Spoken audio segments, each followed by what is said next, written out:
sebagai Vita di film Sihir Pelakor, dan kita hari ini ada preskon film Sihir Pelakor di Metropol. Nggak sabar banget karena untuk pertama kalinya mau launching poster film Sihir Pelakor dan juga nonton trailernya nih. Karena ini adalah salah satu kisah nyata yang diadaptasi dari podcast RJL. Jadi ikutin terus keseruan hari ini. Sihir Pelakor, tepuk tangan dulu.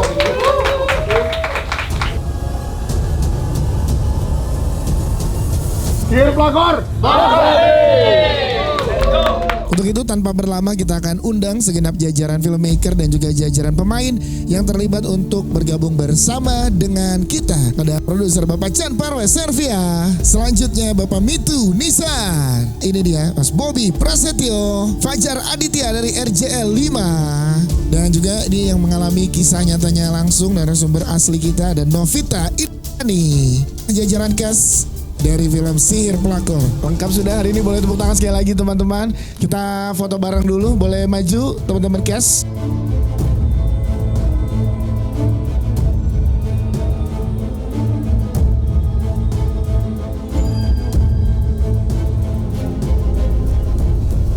Sihir Pelakor, kita udah sering kali mendengar istilah pelakornya tentunya.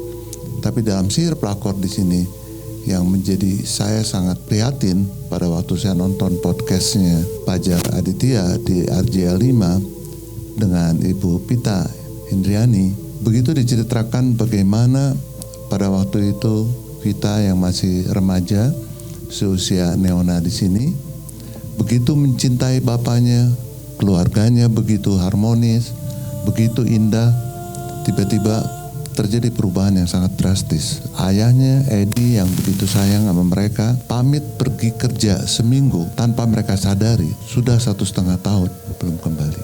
Dan seluruh tetangga bertanya-tanya, ada apa ini, ada apa ini. Yang kemudian terjadi setelah mereka menyadari bahwa ini ada sihir dialami oleh Vita, yang menurut saya ada peristiwa-peristiwa yang sungguh terbiasa, dan bagaimana akhirnya mereka harus bertahan menghadapi itu.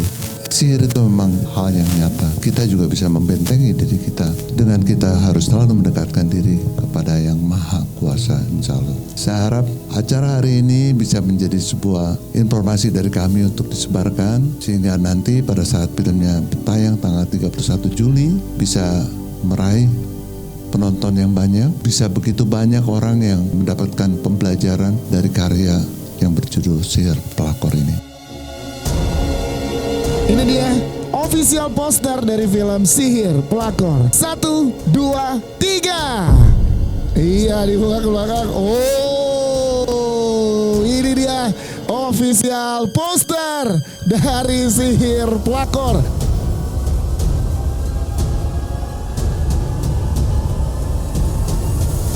Kita akan sama-sama melihat official trailer. Kami persilakan, boleh kursi depan boleh diberikan untuk jajaran cast. Iya, salon itu kan cocok-cocokan ya, Pak. Kok bisa ya, Ma? Kita nggak sadar apa-apa. Sekarang Papa di mana, Ma? Suami ibu terkena gendam Sabda Pandito Ratu. Kamu 1,5 tahun tuh nggak pulang, jelasin sama aku ada apa sebenarnya? Trailernya boleh berikan tepuk tangan sekali lagi teman-teman.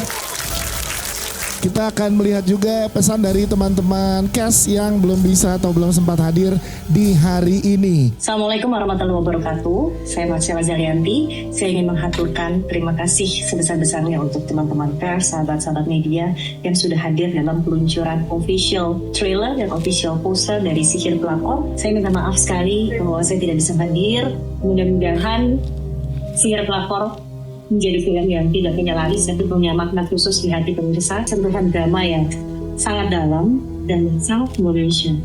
Jadi sampai jumpa, salam dari Juliatu. Salam untuk semuanya, tim produser, teman lain yang kamu sudah bisa hadir. Sampai ketemu di bioskop. Halo teman-teman media, terima kasih banyak sudah datang hari ini di acara perilisan official poster dan official trailer dari film Sihir Pelakor. Mohon maaf sekali saya tidak bisa hadir hari ini, tapi saya sangat menghargai dukungan dan kehadiran kalian. Sampai jumpa nanti di hari perdana tayang. Terima kasih ya bagi teman-teman pers dan media yang sudah hadir dalam acara perilisan poster dan launching trailer film Sihir Pelakor. Mohon maaf saya belum bisa hadir. Mohon juga doa dan dukungannya untuk film Sihir Pelakor. Semoga film ini dapat diterima di masyarakat luas dan menjadi box office. Kita akan ngobrol dengan jajaran cast dan filmmaker untuk bergabung bersama dengan kita. Betapa film ini menjadi sesuatu yang penting untuk kita bisa nonton, untuk kita bisa mengerti bagaimana gendam Sabdo Pandito atau Sihir Pelakor ini merusak atau mengganggu sebuah keluarga yang harmonis, ya bekali mungkin diri kita, bentengi diri kita agar kita bisa menjaga keluarga kita agar terhindar. Sejak saya mengangkat petaka Gunung Gede ataupun sebetulnya dulu juga Keramat pun itu sebetulnya berdasarkan peristiwa yang terjadi nyata yang kita coba jadikan sebuah film. Kemudian di petaka Gunung Gede yang kita ada podcastnya, ada penceritaan, ada tokoh asli yang menjadi narasumber. Ini menjadi sesuatu yang membuat kita juga melihatnya itu nyata gitu. Jadi kalau nonton film horor kebanyakan kita kayak menyaksikan sebuah tontonan saja, sebuah peristiwa yang bukan kita alami. Tetapi dengan menyaksikan film Sihir Pelakor, kita akan bisa dibawa gitu, menjadi bagian dari emosi ataupun rasa yang dialami oleh Pita. Membuat saya merasa bahwa ini beda. Horor yang seperti inilah yang akan membuat kita lebih seram, lebih mencekam. Tapi di samping itu juga kita mendapatkan pembelajaran. Mungkin kalian bisa melihat jajaran cast kita agak berbeda dari film horor-horor kebanyakan. Mungkin itu juga menjadi sebuah pertimbangan bagi kalian untuk menonton film ini bahwa ini bukan horor biasa gitu. Ini horor yang castnya juga merasa bahwa menjadi bagian dari karya ini ada hal yang lebih yang bisa kita berikan kepada penonton. Pada kesempatan ini secara khusus saya juga mengaturkan terima kasih kepada Pita. Saya sangat salut dengan ketegarannya dan banyak hal di film ini yang diceritakan juga hal baru yang belum diceritakan mungkin sepenuhnya di podcast, dan tentunya akan menjadi berbeda karena penceritaan dengan visual dan audio yang mumpuni ya, dari karya sutradara Bobby, cast yang begitu luar biasa, tim yang begitu hebat akan membuat kita mengalami sendiri apa yang dialami oleh Pita. Ya. Terima kasih. Petaka Gunung Gede punya cerita yang unik dan kuat, dan saya rasa di Sihir Pelakor ini pun sama. Ada hal yang bisa kita ceritakan yang lain yang tidak ada di film horor yang lainnya tentunya. Benar kata Pak Parwes, yang kita bisa lindungi loh keluarga sayang kita dengan bekal yang kita dapat dari film ini. Seperti teman-teman juga tahu, mungkin saya udah beberapa kali kerja sama Star Vision dan selalu happy kerja sama dengan Pak Parwes. Saya ditelepon dan Bapak bilang bahwa ini ceritanya bagus banget gitu. Ini bukan cuma sekedar horor yang dar-dar doang gitu, tapi basic dramanya kuat tentang family gitu. Sesuatu yang saya sudah lama tidak bikin dan saya sangat senang gitu bikin family drama gitu. Apalagi waktu itu disebutkan bahwa penulisnya Mbak Upi juga gitu, salah satu tokoh film yang saya kagumi. Perpaduan antara cerita mistis tapi juga kental dengan drama family yang kuat gitu. Saya mulai melakukan riset, saya ngobrol sama Mbak Vita, saya ngobrol sama Mas Fajar. Ada angle-angle yang mungkin saya bisa bilang nggak saya temukan di beberapa film horor yang pernah saya buat gitu. Sudut yang menarik yang mau kita angkat di sini bahwa jangan lupa ketika ada perselingkuhan, anak itu jadi korban juga gitu. Saya nonton podcastnya juga yang sudah ditonton 3,5 juta penonton yang luar biasa Mas Fajar. Memang surprisingly ceritanya menarik banget dari Mbak Vita. Banyak hal-hal mistis yang kadang-kadang saya juga nggak paham bagaimana dunia sihir bekerja. Cuma ada satu peristiwa unik sebenarnya pada saat itu, lebih ke unik sih. Karena pada saat kami syuting Bogor ada gempa besar. Oh, itu kan 3 bulan yang lalu. Iya betul. Lagi di rumah tiba-tiba gempa besar banget dan agak lama 1 menit kita semua lari keluar. Terus rumahnya agak goyang-goyang gitu gini, apa ini sihir atau apa? Itu aja sih paling, tapi nggak ada halangan yang berarti. Seperti visi misi RJL dalam setiap podcast gitu. Jadi yang kita sajikan adalah horror dan Toy Story, ada budayanya gitu, bahwa yang kita angkat berdasarkan kisah nyata fenomena yang dialami oleh narasumber. Kenapa saya namain Sihir Pelakor gitu? Karena memang luar biasa sekali apa yang dialamin sama Mbak Vita gitu ya. Anak wanita pertama gitu yang harusnya kekasih pertamanya adalah ayahnya, tapi justru si kekasih pertama inilah yang menghancurkan dirinya gitu. Bukan hanya itu, justru ada sihir yang dipakai dalam fenomena kehidupan yang dialami sama Mbak Vita gitu.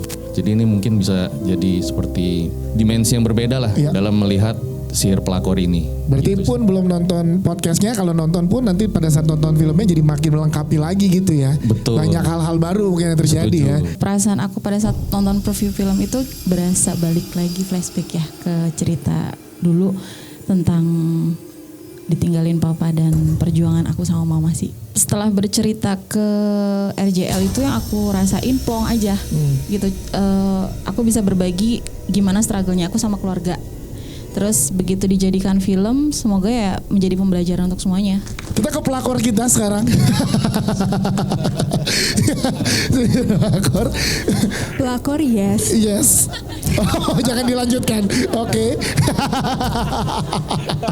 Sebetulnya ini hasil obrolan kita di Rotterdam Film Festival karena kita di sana bulan Februari 2025 untuk Sehidup Semati. Ternyata berbuah hasil dan seneng banget bisa kerja sama Gen Alpha biar aku belajar banyak. Oh, kamu masih gini? Oh, Gen Alpha. Gen Alpha masih Indra Birowo, Gen Alpha. Seneng banget bisa kerja sama dengan Vita kita. Dan juga Mbak Vita, terima kasih udah diizinkan. Aku tahu ini bukan hal yang gampang dan challenging banget untuk memerankan Rini. Dan mudah-mudahan aku juga selama kita pemutaran film dan promo, mudah-mudahan aku selamat. lumayan parno dan takut. Cuman aku percaya Star Vision akan melindungi. Akan dijagain ya. Aku juga masih kaget karena ternyata pelakornya di highlight. Nggak mau juga terlalu banyak ngomong karena biar misterius. Makasih untuk Pak Parwes, untuk Mas Bobi dan seluruh cast dan kru yang bertugas untuk film ini. Aku senang banget ada di film ini dan dimohon perlindungannya. Terima kasih. Aku dapat peran Vita. Aku merasa wow, aku punya tanggung jawab yang sangat besar sekali dan ini juga cukup challenging buat aku karena ini film horor pertama aku. Aku harus memperankan Kak Vita. Jadi itu tanggung jawab yang sangat berat buat aku dan challenging. Tapi yang paling challenging buat aku itu pasti scene yang kesurupan. Alhamdulillah karena aku workshop beberapa kali sebelum syuting, jadi proses pas syutingnya juga lebih cepat. Menurut aku seru. Aku juga berharap film ini gak cuman sekedar film horor yang kalian tonton, tapi juga film yang punya makna khusus. Dan semoga ini bisa menjadi pelajaran buat semuanya. First movie sama Mas Bobi. Kalau Pak Parwes sudah terakhir 10 tahun yang lalu, dan itu juga 10 tahun yang lalu saya gak main film layar lebar. Dan pertanyaannya bagus tadi, kenapa Sihir Pelakor? Selain dari kisah nyata, saya tertarik ada sisi dramanya lebih besar daripada horornya. Jadi dicampur itu, ini jadi hal yang menarik gitu di cerita itu. Jadi bukannya sombong, tapi emang saya suka dengan cerita ini. Saya terimalah tawaran dari Star Vision. Cast-nya juga idola saya juga, Marcella Jalianti. Terus juga ada Alfia Fandi, sahabat saya, jadi saya susah nolaknya, makin susah nolaknya ini. Terus ternyata pemeran utama wanitanya anaknya Mbak Nola juga sahabat saya, jadi makin gak bisa nolak juga. Mas Bobi untung di sini sabar ngadepin saya yang terlalu sinetron. Enggak sih, bagus banget Mas. Oh, luar biasa. Mantan layar lebar. Tapi sekarang comeback layar lebar. Tepuk tangan dong untuk Bang Fatir. Terima kasih. Bahwa ini film sangat dekat dengan kehidupan kita. Yes it is. Pelakor begitu banyak beredar di antara masyarakat kita ini. Dan sihir, apakah ada? Ya. Kalau kalian nggak percaya, ada berapa muslim yang tidak percaya dengan sihir? Silakan, saya sarankan buka tafsir Ibnu Katsir dan tafsir Jalalain bahwa Rasulullah SAW pernah disihir, pernah disantet Hadar Rasulullah. Rasulullah pernah disihir santet. Ada tamengnya, ada. Al-Quran lebih dari 75% isinya adalah sejarah yang untuk kita pelajari dan tidak terulang. Di sini kami menggambarkan sebuah sejarah, sebuah story yang agar tidak terjadi dan terulang kembali dan menjadi pembelajaran buat kita semuanya bahwa apa? Bahwa rumah tangga kita semua mudah-mudahan sakinah, mawaddah, warahmah. Dan tamengkan dirimu, kuatkan dirimu dengan mendekat kepada Zat yang maha segalanya, Allah Subhanahu wa taala. Kalau misalnya ditanya kenapa saya mau di film ini, karena jelas pertama sama Pak Parwes, kemudian juga saya suka nonton kamu udah pasti. Supaya kalau syuting tuh masih ingat sholat ya, jadi ada Bapak Ustadz yang ingetin saya. Terus saya suka nonton acaranya, podcastnya RJ5 juga suka nonton, dan emang saya suka juga yang mistik-mistik ya. Jadi ketika ditawarin ini, why not, kenapa enggak. Tetangga yang kayak apa sih Pak Burhan itu? Tetangga yang sebetulnya rukun warga ya saya ini, jadi rukun tetangga. Jadi kita tuh tetangga yang memang perhatian dengan tetangga lain. Ketika ada tetangga yang keluarganya kelihatannya baik-baik aja, tapi kok kemudian ya itu tadi kok nggak datang-datang, suaminya pergi gitu. Tetangga nyebelin katanya tuh, kata teman-teman media. Nyebelin tapi sayang. Nah itu dia, jadi Bang Burhan adalah tetangga yang nyebelin tapi sayang ya. Benar. Siap, terima kasih Mas Indra. Satu lagi, saya pengen ini film ada spin off-nya ya. Kalau sihir pebinor, pelakor udah, pebinor belum. Dan pemerannya Pak Burhan. Bisa. Ustadznya tetap kamu ya. Iya. Konsulnya tetap di satu ustadz ya, karena di area yang sama. Ada balance itu penting ya gitu kan. Terjadinya di lingkungan yang sama. Iya. Ujungnya pelakor ketemu pebinor. Jadi trilogi bagus, bener, kan? bagus sekali.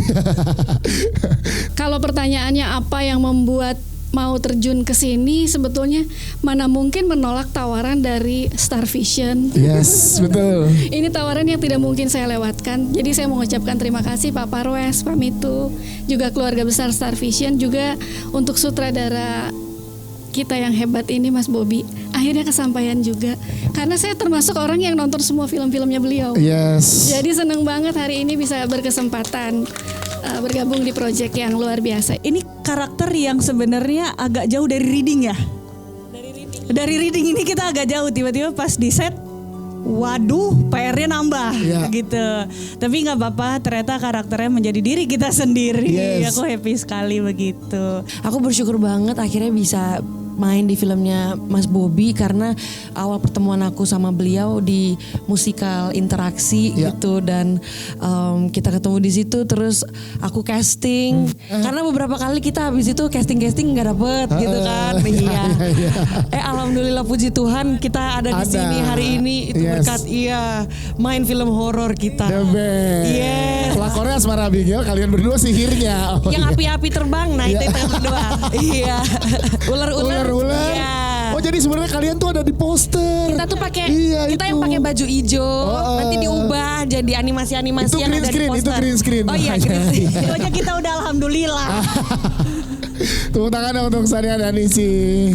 Kita mau sedikit cerita dari Mbak Vita dulu. Mbak Vita, kita juga dengar kabar bahwa belum lama ini papa dari Mbak Vita berpulang ya. Nah, boleh mungkin kalau boleh di-share ke teman-teman media, Mbak Vita bagaimana? Jadi anak sambungnya yang seumuran sama aku nonton podcastnya RJL dan menghubungi aku di DM Instagram mengabarkan bahwa papa tuh sudah sakit 3 bulan, tidak bisa bangun dari tempat tidur gitu. Awalnya aku masih nggak mau untuk nemuin, jujur, karena kecewa banget, masih sakit banget. Suami aku yang selalu menguatkan bahwa jangan suka nyusahin orang lah, kalau emang dia cuma meminta maaf gitu, jangan sampai nanti berbalik ke kamu disusahin sama orang. Nah, akhirnya aku temuin di tanggal 19 Februari. Ya, cuman permohonan maaf sih. Cuman sebenarnya pengennya ketemu sama adikku juga kan. Tapi adikku memang mungkin terlalu sakit juga, lebih sakit dari aku ya. Jadi gak mau nemuin sampai di tanggal 22 Februari itu aku dikabarin bahwa papa wafat. Gitu sih. Sorry. Kita turut berduka ya untuk Mbak Vita. Dan terima kasih sudah bisa men-share ini ke teman-teman media. Kita berikan support, berikan tepuk tangan teman-teman. Dan ini berarti banget ya, apalagi ya ini difilmkan dan jadi masyarakat lebih banyak penonton di Indonesia akan tahu dan dapat pembelajaran dari yang kita ceritakan ya kita ya. Tepuk tangan sekali lagi buat teman-teman media. Yang terakhir kita foto bareng lagi. Yang di depan boleh merapat, tetap duduk tapi boleh merapat.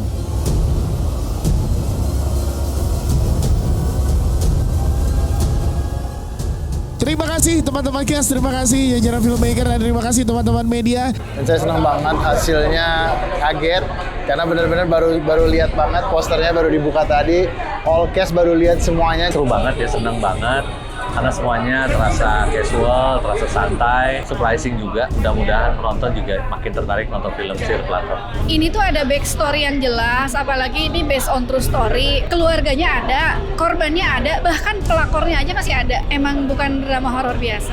Happy banget, kelihatannya seru banget. Terus setelah ngeliat poster yang kedua sama ketiganya itu, aduh, itu best banget ya pokoknya Star Vision sama Kak Bobi untuk bikin posternya. Ngerasa sebagai jadi satu bagian yang bangga untuk dipresentasikan gitu. Benar. Iya, kita bangga jadi bagian. Tapi ketakutan juga ya. Iya, ketakutan juga. Jadi dari poster dan trailer aja sudah mewakili bagaimana dari film panjangnya gitu. Sangat tunggu-nunggu banget tanggal 31 Juli 2025. Deg-degan banget, terus aku nggak expect trailernya sepanjang itu dan ujung-ujungnya kayak ada scene aku kesurupan. Kalau kalian nggak nonton, kalian nyesel sendiri.